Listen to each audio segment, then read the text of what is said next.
En Cielos Abiertos, turradio.com, la eterna historia. La época de los profetas. En el programa anterior vimos que después que murió Saúl, David fue ungido como rey. Y al morir David, llegó a ser rey Salomón, su hijo. Cada uno de esos reyes reinó por 40 años. Pero como resultado de la infidelidad de Salomón y del pueblo hacia el Señor, Dios permitió que el reino se dividiera. 10 tribus que se conocen como Israel o Reino del Norte escogieron otro rey llamado Jeroboam, quien les enseñó a adorar a dioses ajenos. Y las 2 tribus restantes, que son Judá y Benjamín, se conocen como el Reino del Sur o Judá. Durante muchos años, otros reyes reinaron tanto sobre Israel como sobre Judá. Algunos de los reyes de Judá fueron fieles al Señor y a sus leyes, mientras que todos los reyes de Israel fueron rebeldes, adorando dioses ajenos sin respetar a Dios ni a sus leyes. Como el Señor es fiel, es decir, siempre cumple lo que promete. Él no abandonó a su pueblo, los descendientes de Abraham, Isaac y Jacob. Dios les prometió que uno de sus descendientes sería el libertador. Por tanto, Dios envió al pueblo a unos siervos llamados profetas. Ellos eran mensajeros de Dios enviados con la misión de traerles mensajes de arrepentimiento y para anunciar la venida del libertador. Hubo un profeta que se llamaba Elías.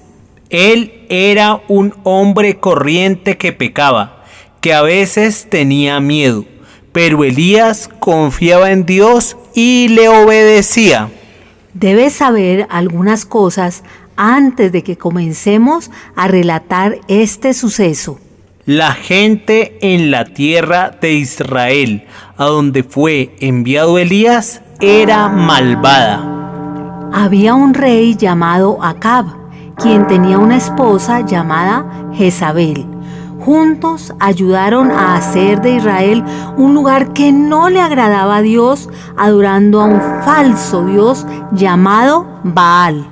Elías, enviado por Dios, fue a donde Acab y le dijo: mi Dios me ha dicho que no habrá lluvia y ni siquiera rocío en los próximos 3 años, hasta que yo así lo pida. Piensa por un segundo si no hubiera lluvia, nieve o inclusive rocío por 3 años. El tamaño de ríos y lagos se reduciría mucho o inclusive se secaría completamente.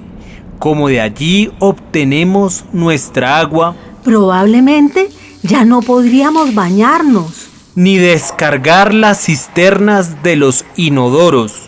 Tomar agua ya no sería tan fácil y tal vez solo se nos permitiría tomar un vaso de agua por día.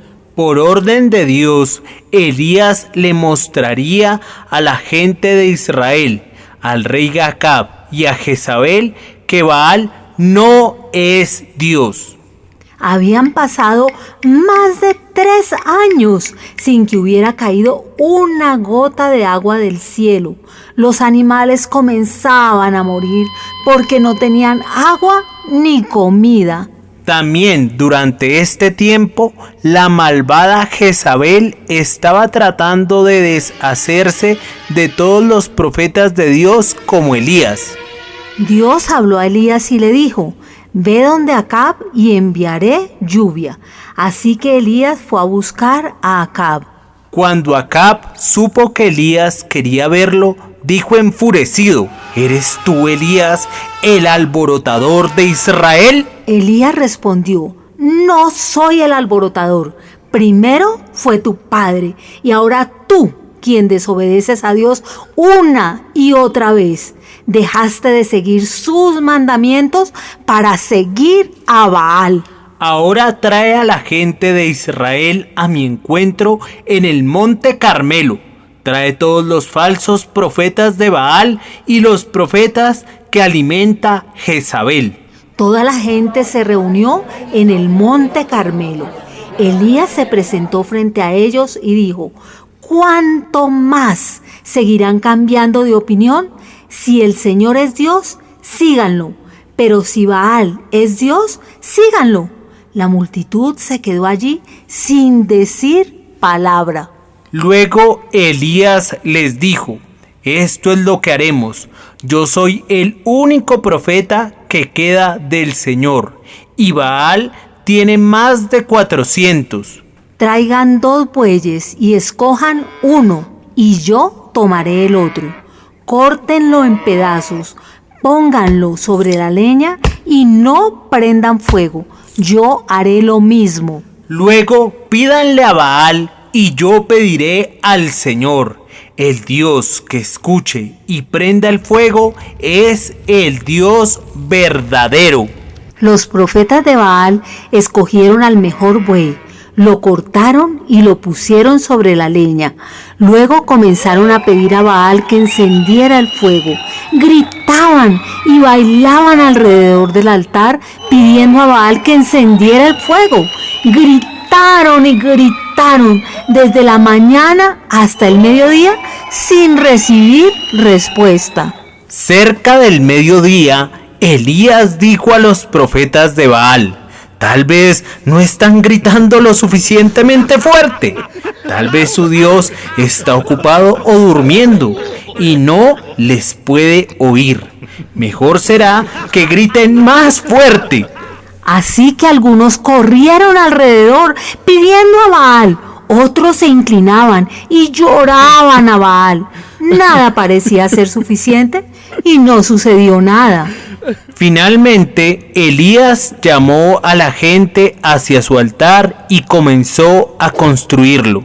Tomó algunas piedras y las puso alrededor de su altar.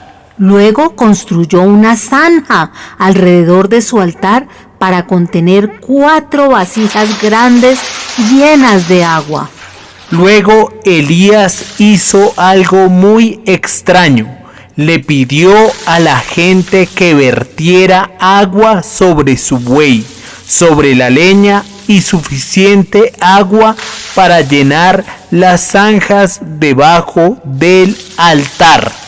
Después que todo el altar estaba completamente empapado, Elías se acercó y solo oró: oh Señor, Dios de Abraham, Isaac e Israel, muéstranos hoy que eres el Dios verdadero de Israel y que todo lo que he hecho ha sido por obedecerte.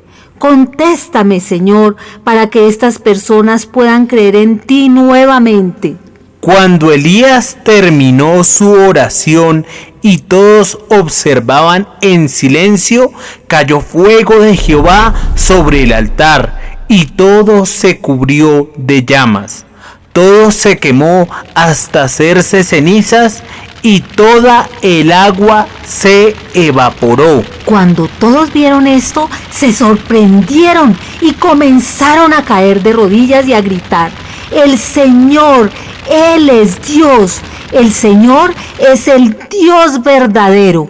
Los falsos profetas de Baal fueron apresados y llevados al valle de Cisón, donde los mataron para que ya no pudieran llevar con engaños a la gente por los caminos perversos prohibidos por Dios. Ahora, como el pueblo no adoraba más a Baal, el Señor enviaría lluvia. Luego Elías regresó al monte Carmelo y oró a Dios para que terminara la maldición y que llegaran las lluvias. Y así sucedió. El Señor envió la lluvia. Hoy es importante recordar: todo lo que Jehová quiere, lo hace. En los cielos y en la tierra, en los mares y en todos los abismos. Salmos capítulo 135, versículo 6. En cielosabiertosturradio.com, la eterna historia.